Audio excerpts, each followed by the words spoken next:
ஓம் சாந்தி 11/7/2022 சாக்கார முரளி.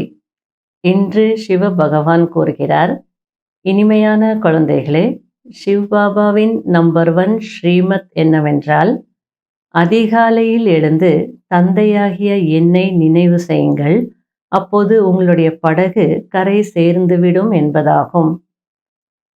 கேள்வி: பரந்த மனமுடைய குழந்தைகளின் அடையாளங்கள் என்னவாக இருக்கும்? பதில்: அதில் ஃபர்ஸ்ட் பாயிண்ட், அவர்கள் பிறருக்கு நன்மை செய்து கொண்டே இருப்பார்கள். தானம் செய்வதற்கான ஆர்வம் இருக்கும். இந்த நேரத்தில் யார் தானம் செய்கிறார்களோ அவர்களுக்கு தான் புண்ணியம் கிடைக்கிறது. செகண்ட் பாயிண்ட், தாராள குணம் கொண்ட குழந்தைகள் கள்ளங்கபடமற்ற பாபாவை போல் பரந்த உள்ளம் உடையவர்களாக இருப்பார்கள்.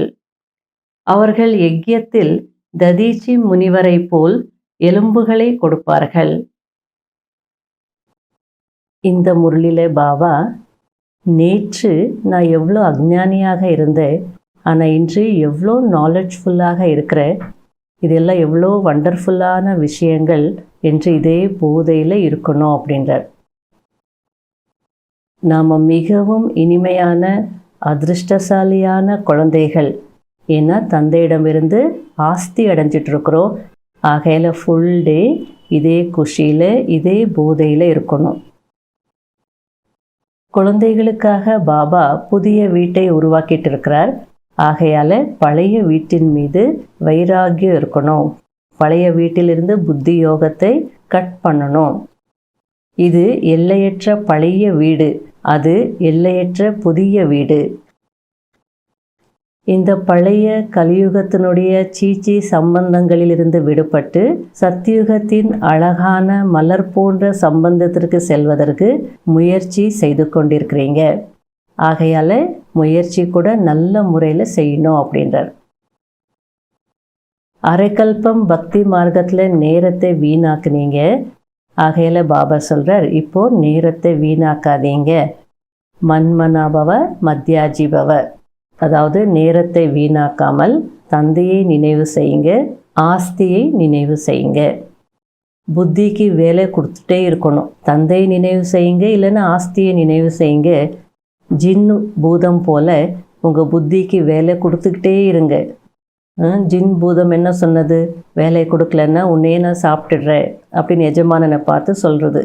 அதனால் பாபாவும் சொல்கிறார், ஒருவேளை நீங்கள் என்ன நினைக்கல அப்படின்னா ஜின் என்ற மாயா உங்களை சாப்பிட்டுடும் அப்படின்றார். ஏன்னா நீங்கள் சதா நினைவில் இருப்பீங்கன்னு சொல்ல முடியாது. சதா நினைவில் இருக்கிறதுக்கு முயற்சி செய்துட்டு இருக்கக்கூடியவங்கன்னு வேணால் சொல்லலாம். முரளியின் பாடல்: என்னுடைய மனம் என்ற வாயிலில் வந்தது யார்? ஓம் சாந்தி. குழந்தைகளுக்காக யார் வந்திருக்கிறார்? காலை கடவுள் சாயி என்று கூறுகிறார்கள். ஏனென்றால் இரவை பகலாக்கக்கூடியவராக இருக்கிறார். இரவின் கடவுள் ராவணன். இதை நல்ல முறையில் நோட்ஸ் எடுத்துக்கொள்ளுங்கள். அப்போதுதான் புத்தியில் பதியும். ஏனென்றால் புத்தி சத்தோ பிரதானம், சத்தோ ரஜோ தமோ என்று இருக்கிறது. சிலர் சைகையிலேயே புரிந்து கொள்கிறார்கள். உங்களை இப்பொழுது பகலின் எஜமானராக, அதாவது புது உலகத்தின் எஜமானராக ஆக்குகிறார். எப்பொழுது ஸ்ரீமத் படி நடப்பீர்களோ அப்பொழுதுதான் எஜமானர் ஆவீர்கள். இவர் யார் என்பதை இப்பொழுது குழந்தைகளாகிய நீங்கள் அறிந்திருக்கிறீர்கள். இவர் நம்முடைய பாபா என்பதை நம்முடைய ஆத்மா அறிந்திருக்கிறது. பாபா சாயி, அதாவது காலை கடவுள் ஆவார். அவர் இரவை பகலாக்கக்கூடியவர். இரவை பகலாக்கக்கூடிய சாய்பாபா அவர் ஒருவர்தான். மேலும் அவர் மிகவும் கள்ளங்கபடமற்றவர். நீங்கள் உங்களுடைய தந்தையை அதிகாலையில் எழுந்து நினைவு செய்து கொண்டே இருங்கள். அப்பொழுது உங்களுடைய வாழ்க்கை என்கிற படகு ஒரேயடியாக கரை சேர்ந்து விடும். உங்களை ஒரேயடியாக உலகத்தின் எஜமானர் ஆக்கிவிடுகிறார். அதற்காக அதே நேரத்தில் உங்களுக்கு எந்த விதமான கடினமான உழைப்பும் கொடுப்பதில்லை. அனைவருக்கும் இந்த அறிமுகத்தை கொடுத்து கொண்டே இருங்கள். அதாவது என்னை நினைவு செய்தீர்கள் என்றால் விகர்மம் விநாசமாகிவிடும் என்று இரவை பகலாக்கக்கூடியவர், அதாவது நரகத்தை சொர்க்கமாக்கக்கூடியவர் கூறுகிறார் என்று சொல்லுங்கள். செய்தி கொடுக்க வேண்டும். இனிமையிலும் இனிமையான குழந்தைகளே, உங்களுக்கு வேறு எந்த கடினமான உழைப்பும் நான் கொடுப்பதில்லை. மற்ற அனைவருடைய தொடர்பை மட்டும் விட்டுவிடுங்கள். பக்தி மார்க்கத்தில் நீங்கள் வந்தீர்கள் என்றால் நாங்கள் உங்களுடையவர்களாக ஆகிவிடுவோம் என்று நீங்கள் கேரண்டி கொடுத்து வந்தீர்கள். எனக்கு உங்கள் ஒருவரை தவிர வேறு யாரும் இல்லை என்று சொன்னீர்கள். இப்பொழுது என் ஒருவனை மட்டும் நினைவு செய்யுங்கள் என்று தந்தை கூறுகிறார்.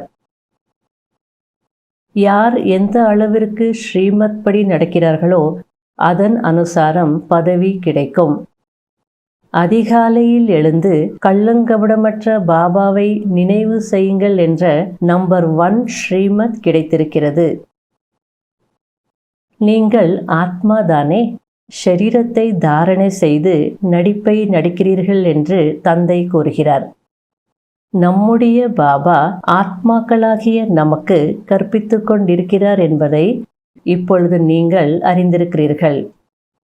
ஒவ்வொரு கல்பமும் சங்கம யுகத்தில் ஒரே ஒரு முறைதான் சிவபாபா வருகிறார். ஜின் பூதத்தின் உதாரணம் இருக்கிறதல்லவா? எனக்கு வேலை கொடுங்கள், இல்லை என்றால் சாப்பிட்டு விடுவேன் என்று கூறியது.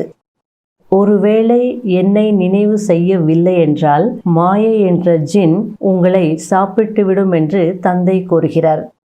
நீங்கள் சதா நினைவு செய்வீர்கள் என்பது கிடையாது. இப்பொழுது முயற்சியாளர்களாக இருக்கிறீர்கள். மன்மனா பவ மத்யாஜி பவ, அவ்வளவுதான். பிறகு உங்களுடைய நேரத்தை ஏன் வீணாக்க வேண்டும்? அரைக்கல்பம் பக்தி மார்க்கத்தில் நேரத்தை வீணாக்கினீர்கள். எப்படி லௌகீக தந்தை குழந்தைகளே பள்ளிக்கு செல்லுங்கள், இதை செய்யுங்கள் என்று அன்போடு அமர்ந்து புரிய வைப்பார். அதுபோல் சிவபாபாவும் இனிமையிலும் இனிமையான தேடி கண்டெடுக்கப்பட்ட குழந்தைகளே என்று எவ்வளவு அன்போடு புரிய வைக்கிறார். இனிமையிலும் இனிமையான குழந்தைகளாகிய நீங்கள் இப்பொழுது சொர்க்க ராஜ்யத்தை அடைந்து கொண்டிருக்கிறீர்கள். மனிதர்கள் எவ்வளவு கல்புத்தியுடையவர்களாக ஆகிவிட்டார்கள் என்பதை நீங்கள் அறிந்திருக்கிறீர்கள். தந்தையையே அறியவில்லை. உங்களிலும் கூட வரிசை கிரமமான முயற்சியின் அனுசாரமாக தான் அறிந்திருக்கிறீர்கள். அடிக்கடி மறந்து விடுகிறீர்கள். பாபா, நீங்கள் சத்தியத்தை சொல்கிறீர்கள், நாங்கள் உங்களுடைய ஸ்ரீமத் படி உங்களை நினைவு செய்கிறோம் என்று ஆத்மா சொல்கிறது. பாபா புதிய வீட்டை உருவாக்கி கொண்டிருக்கிறார் என்பதை குழந்தைகளாகிய நீங்கள் அறிந்திருக்கிறீர்கள். ஆகையால் பழைய வீட்டிலிருந்து இப்பொழுது புத்தி யோகத்தை துண்டிக்க வேண்டும். சத்யுகம் புதிய வீடாகும். அங்கே சென்று நாம் ராஜ்யம் செய்வோம். அது எல்லையற்ற புதிய வீடு. இப்பொழுது இந்த முழு உலகமும் எல்லையற்ற பழைய வீடாக இருக்கிறது. இதன் மீது உங்களுடைய வைராக்கியமும் எல்லையற்றதாக இருக்கிறது. பழைய கலியுக சீச்சி சம்பந்தத்திலிருந்து விடுபட்டு இப்பொழுது நாம் சத்யுக மலர் போன்ற சம்பந்தத்திற்காக முயற்சி செய்து கொண்டிருக்கிறோம். எனவே முயற்சி கூட நன்றாக செய்ய வேண்டும். மற்றபடி இவை அனைத்தும் விநாசம் ஆகிவிடும் என்று அறிந்திருக்கிறீர்கள். ஐயோ ஐயோ என்பதற்கு பிறகு வெற்றி முழக்கம் ஏற்பட வேண்டும் என்று பாபா கூறுகிறார். அந்த நேரத்தில் அனைவரும் பகவானை தான் நினைவு செய்வார்கள். அதாவது ஐயோ ஐயோ என்று கதறக்கூடிய நேரம் வரும் பொழுது வேற வழியே இல்லை, எல்லாரும் பகவானை நினைவு செய்தே ஆகணும்னு சொல்றார். பகவான் ஒரு புள்ளியாக இருக்கிறார் என்பதை நீங்கள் அறிவீர்கள். எவ்வளவு சிறிய புள்ளி, எவ்வளவு அதிசயமானவர். அவர் இவ்வளவு பெரிய லிங்கமாக இருக்கிறார் என்று நீங்கள் சொல்ல மாட்டீர்கள். நட்சத்திரம் போல் இருக்கிறார் என்றுதான் நீங்கள் சொல்வீர்கள். ஆத்மா கூட நட்சத்திரம் போன்றதுதான். அதில் 84 பிறவிகளின் நடிப்பு பதிவாகி இருக்கிறது. இவையெல்லாம் எவ்வளவு சூக்ஷ்மமான விஷயங்கள்! நம்முடைய பாபா சாயி எவ்வளவு கள்ளங்கபடமற்றவர், பரந்த மனம் கொண்டவர். அதுபோல் நீங்களும் கூட பரந்த மனம் கொண்டவர் ஆக வேண்டும். ததீச்சி முனிவரை போல யக்ஞத்தில் எலும்புகளையும் கொடுக்க வேண்டும்.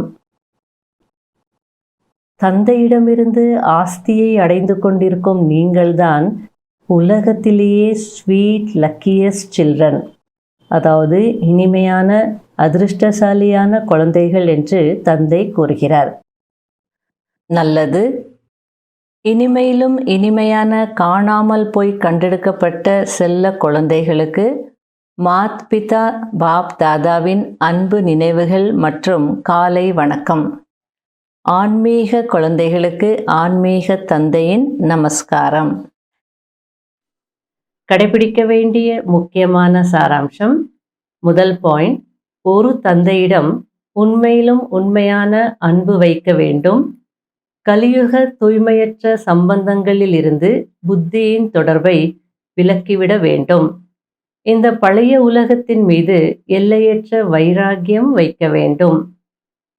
ரெண்டாவது பாயிண்ட், நாம் முழு உலகத்திலும் லக்கியஸ்ட், அதாவது மிகவும் அதிர்ஷ்டசாலி குழந்தைகள். தந்தையிடம் இருந்து ஆஸ்தி அடைந்து கொண்டிருக்கிறோம். இதே போதையில் இருக்க வேண்டும். பரந்த மனமுடையவர் ஆக வேண்டும். வர்தானம். யதார்த்தமான சார்ட் மூலம் ஒவ்வொரு சப்ஜெக்டிலும் ஃபுல் பாஸ் மார்க் பெறக்கூடிய கட்டளைகளுக்கு கீழ்ப்படிந்தவர் ஆகுங்கள். யதார்த்தமான சார்ட் என்றால் ஒவ்வொரு சப்ஜெக்டிலும் முன்னேற்றம் மற்றும் மாற்றத்தின் அனுபவம் செய்வதாகும். பிராமண வாழ்க்கையில் இயற்கை, மனிதர்கள் அல்லது மாயாவின் பிரச்சனைகள் வந்தே ஆக வேண்டும். ஆனால் சுயத்தின் மனநிலையின் சக்தி பிரச்சனைகளின் தாக்கத்தை முடித்துவிட வேண்டும். பிரச்சனைகள் மனதிற்கு பொழுதுபோக்கின் காட்சியாக அனுபவம் ஆக வேண்டும். எண்ணத்தில் கூட ஆடிவிடக் கூடாது. இப்படிப்பட்ட விதிபூர்வமான சார்ட் மூலம் வளர்ச்சியின் அனுபவம் செய்யக்கூடிய கட்டளைக்கு கீழ்ப்படிந்த குழந்தைகளுக்கு ஃபுல் பாஸ்கான மார்க்ஸ் கிடைக்கிறது. ஸ்லோகன். சின்ன சின்ன விஷயங்களில் இதயம் நிரம்பிவிடக் கூடாது என்பதற்கான கவனம் வையுங்கள். சந்தேகத்திற்கு பலியாகாதீர்கள். ஓம் சாந்தி.